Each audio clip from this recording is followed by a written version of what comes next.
Good morning, everybody, and welcome to week 5 of the B3 Lockdown Club. I'm joined by lead coaches Andy Brown and Eddie Burke. Good morning, gentlemen. Morning. Morning. Big week this week then, Andy. Bit of news that is very positive for cricket. Yeah, certainly looks like it. You know, fingers crossed, 29th of March, we can get out there. We're just waiting for the detail from the ECB. So all clubs and coaches can start preparing for the summer and look forward to a full 20-odd games in the Premier League, and then all the junior cricket with hopefully a bit more tagged on if we can play through July and August like we did last year. Fantastic. I want to talk about the change of format. We've been doing the survey, as you know. Quite a few people have intimated that the shows at 45, 50 minutes are a little bit too long to absorb in one sitting. So we're going to do a shorter show, and we're going to send the interviews and the detailed analysis where we bring a special guest in. We're going to share those separately. We're going to do those to the people who want to receive them. So like we've said in the last couple of weeks, do the survey. It only takes a couple of minutes. It lets us understand who you are, whether you're a parent with a younger player or an older player at a club or a coach, what you're interested in, and then we can send you the content that hopefully is most relevant.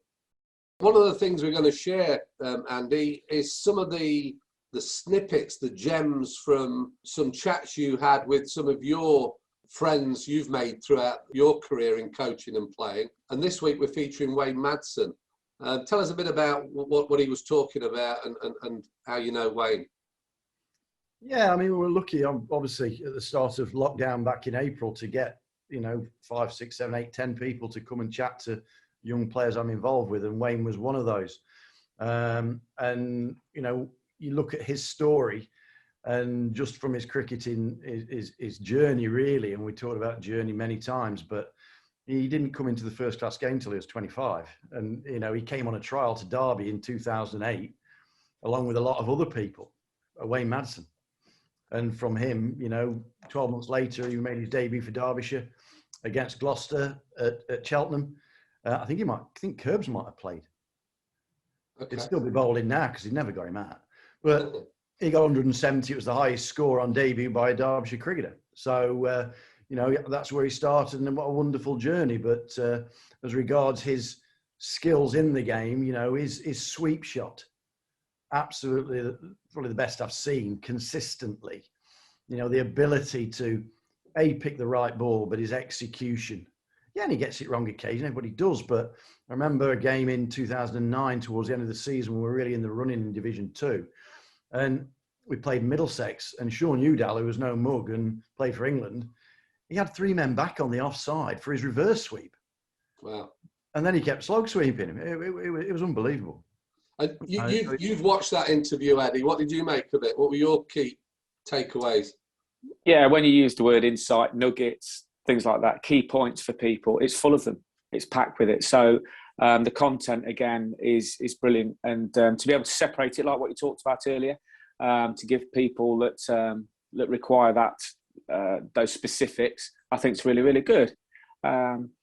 People have been there and done it for the professional game. There's lots of information that we can glean from them. Just those little things that people probably from a recreational element wouldn't consider. And likewise, it works both ways. Yeah. People that haven't played the game at a professional level can also provide insights the other way around as well. So I think it's really, really good to learn from different areas, different people. And as long as we can keep providing that, then that's going to be fantastic. But at the risk of sounding like a broken record, he talks about this B word, the basics. He's looking at himself locked down as a professional cricketer last April and May, and using a broomstick to practice his sweep, a broomstick handle. And now we've got a definite date, the 29th of March, when we can hopefully go back to our clubs, get outside. Hopefully we'll have a spring as beautiful as last summer. Makes March really important, doesn't it? Yeah, it does. You're building those technical foundations, which we've always talked about, and Brown is really, over the series of videos that he's inputted into, really really hammered home those key messages. Well, up until now, Blathers, we had no start time for the summer, and we've talked in the past about how we've not had any senior players come in and send any videos. These guys work for a living, so the youngsters, they're passing a bit of time. So hopefully now, all of a sudden, these senior players are going to turbocharge and get out there and start to really put those drills out there and really work hard to develop the game before we get going in towards the end of April. So March is really important. I think what's coming across with this is the interviews we've had from the professional level talks a lot about or individuals talk about how they can have time on task for their skills. And what recreational cricketers tend to do is train in a group, and it's more social. So we only train when we're together, etc. And I think that if the recreational philosophy of just coming as a group can meet that individualised approach with the professional game a little bit more, and people start to put a little bit more work in for themselves, when they do go to that group environment, they're going to come with higher skill levels. So it depends what you ultimately want to get. Some people play cricket for the enjoyment, to keep fit, whatever it may be. But ultimately, people want to be good and succeed, because it is a game that you ultimately want to win. You don't play to lose. So if you can put a bit more time in those individual skills and then bring it to your group environment, I think it's going to be a win-win situation. Before we go to the video reviews, just talking about those nuggets from some of the most respected professional and ex-professional players in the game. We've got Michael Olding, who you played with at Derbyshire, Chris Rogers, Jonathan Trott, Kevin Dean. Who else have we got? Just remind me. Robin Peterson, who played for South Africa, who's now coach of the Warriors out in South Africa. They're in the middle of their T20. Greg Smith, Gary Park, Jamie Pipe. And then we did one with a psychologist from South Africa who's worked with some of the top sides worldwide. A guy called Tom Dawson Squibb. You won't know the name, but he did a great piece for 3 of my players. And we're probably just going to pick a couple of nuggets out of that, which would be for club cricketers, anybody in any walk of life, absolutely brilliant. So let's go over to the Facebook group and have a look at the videos that have been sent in. Change of scenery, actually, Ed. And you've not got any B3 stuff on. Is that proper teacher's uniform there? Yeah. I've gone to the dark side. Yeah, it looks like it, doesn't it? Obviously, a bit slightly more masculine background in my son's bedroom, hiding away this time. Mrs. Burke has come to the rescue, really. She's downstairs doing the schooling and I'm just hiding out of the way. All the B3 stuff's in the wash, Blathers, so the product placement's in the wash. Just been putting such a shift in, it's just got a bit on it. Do you know what I mean? And have you got leather elbow patches on that school teacher's jumper? No, not yet, but I've started smoking a pipe. Yeah, so Blathers, you seem to be smiling a bit wider. Is it because you're started to produce a few more cricket bats now, and getting a few more out the door? Well, I must admit, the news that we're going to be playing cricket is pretty good for a cricket bat manufacturer. So, the lads at the factory and everybody involved in business is a lot happier and there's a bit more certainty, hopefully. So let's go over and have a look at what we've got on the videos in the Facebook group. So Andy's had to go and let his aerial man in. So we'll cover this one. We've got Emily and Jacob Hughes from Westbridge Fordians Cricket Club. And we're doing some of this stuff in this week's show, aren't we, Eddie, the Paul Shop? That's right. Yeah, so Brownie did a real in-depth, he's back, he's let the man in. So Brownie did a real in-depth session and a really progressive session. So I'll hand over to Andy in a second. But if I just talk through the feed, so ultimately the bin's acting as a really good height. It gives the delivery really good height. And you can see Emily, really, she's only just placing the ball onto it and it skids off nicely. So for a parent or a brother, sister to be able to feed the ball, it can really help. If you can hit the middle of that bin and just get that ball zipping forward, then you're going to get some really good feeds, because ultimately you can't practice the shot if the ball's not in the right place. And then really, before I hand over to Brownie, we've got what we call in coaching, we've got a dead area. So Jacob's hitting the ball into what we call a dead area, and that's the wall of the house. If you think now, and we mentioned the date of hopefully going outside, if coaches think about, well, actually this is either in a net area or hitting a house wall, if you think about pushing some players 20 yards back, 25 yards back, Jacob could actually be hitting it towards some fielders as well. And all of a sudden you've got inclusive amounts of people involved in a session where you've got a feeder, a batter, some fielders, and all we do is rotate round. And ultimately you can make a game out of that in the end as well. So the batter could try and beat the fielders could try and catch the ball, etc. So as people, my point being really, as people are seeing these drills that people are doing at home, I think for coaches, think about how you might be able to utilise this out in your cricket fields, and hopefully that's where we'll be heading soon. But Brown is just going to talk us through some of the technical points here. Yeah, obviously, you look at that and look how he's getting his hands nice and high. Like his base, his feet don't move. He's got a strong position to pull from, you know, and he's just controlling that shot. And it's drilling that body shape and that body movement time after time after time. You know, they're the key things, you know, getting his hands out in front, you know, high bat. Look how he's striking that ball. And it's the height. I mean, back in the day, you used to talk about rolling your wrists and things like that, you know, where now for me, the height of the hands creates the angle. You know, all of a sudden you start rolling wrists and things like that. You roll energy around the ball. You know, your height of your hands, if you're going down through the ball, you're going up through the ball. Rolling the wrists, for me, don't work. You're losing energy. And it's interesting terminology, that, Brownie. If I totally agree. If people hit from high to low, what happens after the point of contact is the wrists break naturally. And I think, you know, you'll hear commentators or coaches talk about, oh, you need to roll your wrists. No, you don't, because ultimately, if you rolled your wrist, you'd have a bad angle, exactly like what you say, or ultimately the ball could either go almost straight down. The wrists break after the point of contact. And Jacob does a really good, when you talk about arm's length, he's really meeting the ball out in front of him. Let's have a look at his sister, Emily. Sweep shot football, Eddie, you've got to kick off. No pun intended. We mentioned the use of the football before. Really good height to hit through, gives a bit of resistance, quite controllable. Look, it comes back.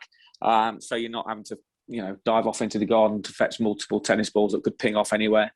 And again, look at the point of contact, very similar to the pull shot, right out in front of her. Exactly, really, the same sort of back pathway, starting high and then coming from high to low. On both these shots, I mean, for the cross-back shots here with the pull and the sweep, the head remains on the point of contact, doesn't it? The eyes are forward, looking at the point of contact. A common fault which quite a few youngsters do, or you know, even senior players from a club level, is they'll go with their head a little bit early. Because they think it's a cross-back shot. They're kind of almost looking where the ball's gone before they've hit it. So again, for coaches, parents out there, part of these drills, exactly where you just frozen Emily there, is maybe even when the ball's gone, just keep your head on the point of contact just to exaggerate that movement, and it will really help keep people centred and focusing on that point of contact. Okay, so I've seen this young man before, sent in by Jeff Watts, really enthusiastic. Brownie? Yeah, great to see him getting out there and doing some throwing drills. You know, we talked last week about fielding is vitally important, you know, but through that as well is the technical aspect as well. You know, you could just you know, if you could just take a split second longer just to check his alignment, and then, well, all the information you'll need is where he follows through. And if, again, like the bowling, if he's going round, you know, as he shut himself off with his left leg, as he got that across him, so he's coming round at the target. He wants a straight line between himself and the target through his hips and his arms, so he can drive through straight. If you can do that, great. And that'll be a wonderful drill, because obviously the end product will happen more consistently if he gets his positioning right, rather than it being a matter of luck. And batting and cricket and throwing and bowling is all about get your process right, the end product will follow. And I think on this one, the young man actually hits the target. But look where the alignment's going there. He's coming exactly what Andy's saying. He has to come right round his front foot.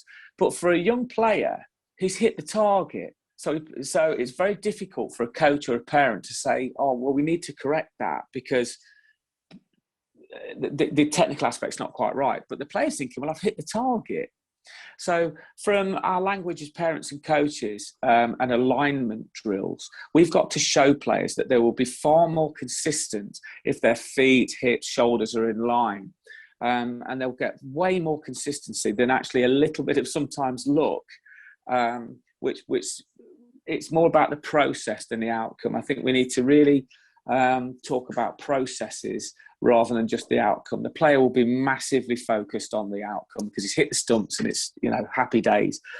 If you focus on the process and those key points which Andy's just talked about, there'll be way more success for the player, and they'll hit the stumps a lot more. So keep focusing. My advice for parents and coaches, keep focusing on the process, and then the players will consistently see more strong outcomes, really. And in this case, that means knocking over the stumps. So next, we've got Nayar Umid has sent in some indoor living room stuff.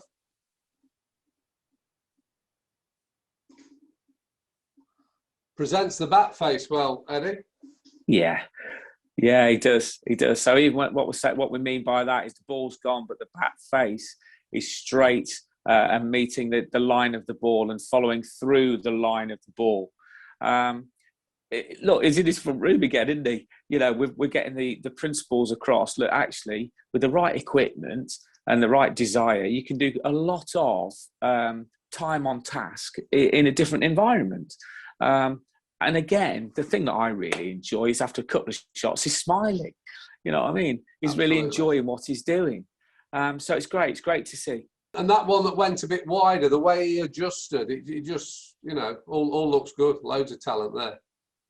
Absolutely. Nice surface to bat on, eh?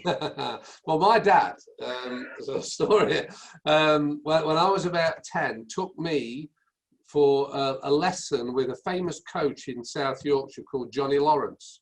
Right. And he had the Johnny Lawrence School of Coaching. I think it was in Rotherham. I was only about 10. My dad took me up there. And it was a timber floor. And the reason I'm telling you this story is because we went up there one Saturday morning and Jeff Boycott was there getting ready for the West Indies tour. So I was born in 66, so that'd be around 76, 77. I'll look it up. My dad was a player then. He still played left arm quick. And he asked my dad to bowl at him off 17 yards and he rolled the mat up and just off that hard surface to get him ready for this West Indies tour. And my dad used to love telling that story, God bless him. Oh, fantastic. Yeah. Good. Anyway, a bit of nostalgia. Let's move on to the next one. Okay, some more front room batting, Eddie. Yeah. So we've got the table and the chairs out of the way. Look, just push them to the side. Really concentrating. Look at that. Then we move on to the cut shot, so it gets a bit more adventurous. Wowzers. Hitting it towards the bookshelf, I think they're all trying to keep it out the trophy cabinet. But look at the way he's watching the ball there, all the way onto the bat. Yeah, absolutely. Look at the concentration in his eyes. It's absolutely great. He obviously can't play the full shot. No, but he's placing the ball. He's got a table and chairs in the way, but just running that down, that's a fantastic skill. Absolutely. It just goes to show that even in a small space, we don't have to. The small space is pretty good for this, isn't it? It's just a controlled run, using the pace of the ball to find a gap. In this case, it's underneath the bookshelf, I think. So now Eddie is moving on to the hook shot. I'm not quite sure where he's hitting this one. I don't know if it lands in the kitchen or what, but I tell you what, he's not missed it, has he? I think there's a picture there, and if that's square leg, he's hitting it in front of square quite nicely, or over square. That's typical of the hook, really, because he's using the pace of the ball and just guiding it around, really. But it's like quite different to the pull shot, isn't it? With the pull shot, we kind of hit the ball a lot more, but with the hook, kind of using the height and the pace of the ball to take it round. Yeah. And his hand-eye coordination is fantastic, isn't it? Real focus. Look at that. Look at the head position and the way he's focusing on the ball. Hey, all the best coaches, number one rule, watch the ball. Look at him watching the ball. The focus on that ball and the head position and the eyes level. Perfect. Yeah, absolutely brilliant. Good job he's not left-handed, because this bookshelf and trophy cabinet would be in big trouble. Massive danger. So next up, we've got Yasha, 8 years old, in his front room, doing the catching off your own bowling that we did last week. Brilliant. I think he's got, I don't know if that's a brother or sister in the background watching. Okay. That's a little brother. But again, lots of smiles, lots of repetition, and keep going, keep practicing. And hopefully soon you'll be able to get outdoors. He's really pleased with this. That's fantastic. Well done, Yasha. Brilliant, mate. And the catch afterwards as well. Look at that. You know what I mean? He's practicing his court and bowl as well. So brilliant. Kevin Kumar sent in his son batting against tennis balls. Yeah, looks like he's using quite a light bat there as well. Might be even a plastic one, which helps. Yeah. Just helps with younger players and hand speed, etc. And again, just down the side of the house or wherever they are, utilising the space. With this one, I suppose, you know, it's what we call varied practice. So with varied practice, it's coming, you can see dad or whoever it may be throwing the ball. And you'll get what's called natural variance from that. So it's not always going to land in the same place. So that kind of drill using an overarm feed is really, really good after you've done, let's say, a block of some static drills, etc. Or you might be just before you go into a game. Maybe with this player, if you wanted a bit of help or some comments, a little bit on the move, and also some of the time the body position is going towards the offside, so he could take it back a step or two and just get into that drive position, that static position where his feet are on the floor. If we're trying to elevate the ball with a braced front leg for some power hitting, that's quite a good thing. But actually, this young man's trying to hit the ball on the floor. Yeah. So actually, if you're going to hit the ball closer to you and want to hit the ball along the floor, maybe get a little bit more flex to get the weight forward, to give yourself some more power. But saying that, people's bodies work in different ways. Yeah. And sometimes it's worth looking at players, and if they are consistently, things repeat consistently, and it's his way of hitting the ball hard along the floor, and his body works like that, then as a coach, you leave it. Ordinarily, after looking at lots and lots of players over years and the history of the game, we'll probably say that kind of position there with a braced front leg is more aligned to hitting the ball hard in the air. So just one to watch, really.